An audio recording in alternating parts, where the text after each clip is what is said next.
Gold CIL process.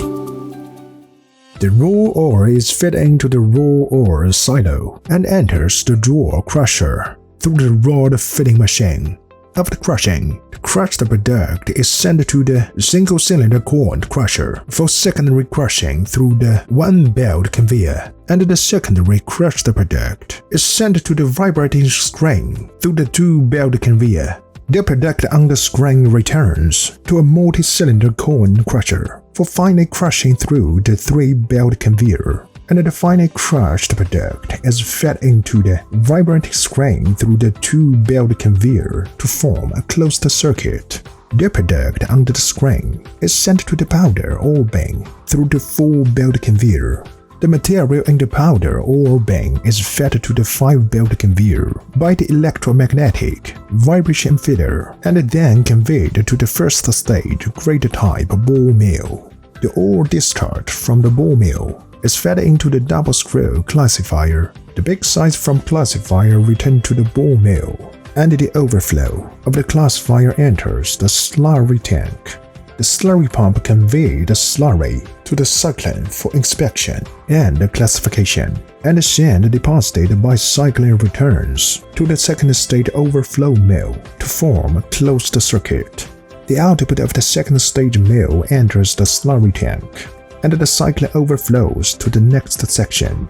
Before thickening, a trash screen is needed to remove the impurities in the overflow pulp, and the pulp under the screen flows to the thickener by itself for thickening before leaching. The flocculant system pumps the flocculant into the thickener to accelerate the settlement of the ore pulp. The overflow of the thickener is returned to the water cycling tank for recycling. The underflow is lifted to the mixing tank through the pump. At the same time, lime and sodium cyanide are pumped to the mixing tank respectively. The slurry is transported to 2 leaching tanks and 6 leaching tanks by the slurry pump, leaching and absorbing in sequence. And the absorbed ore pulp flows to a sieved sieve by itself.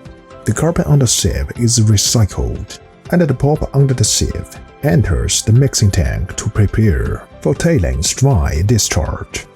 The new carbon is added to the last absorption tank, and the carbon is passed through the carbon extractor to make the carbon go against the flow direction of the pulp.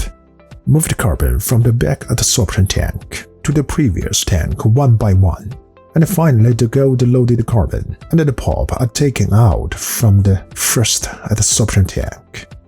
The extracted pulp passes through a separating sieve to screen out the gold-loaded carbon.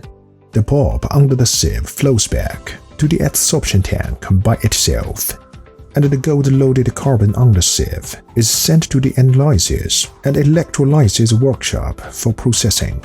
Under the action of high temperature, high pressure, and a desorption liquid, the gold-containing substances in the gold-loaded carbon enter the desorption liquid for electrolysis, and the gold sludge produced is sent to smelting for further processing, and finally alloy gold is obtained.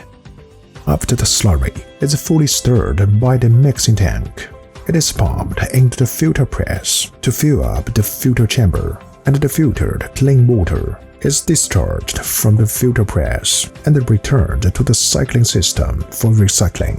The mud cake of the pressure filtration is spreaded from the filter plate and transported by the conveyor belt to the factory.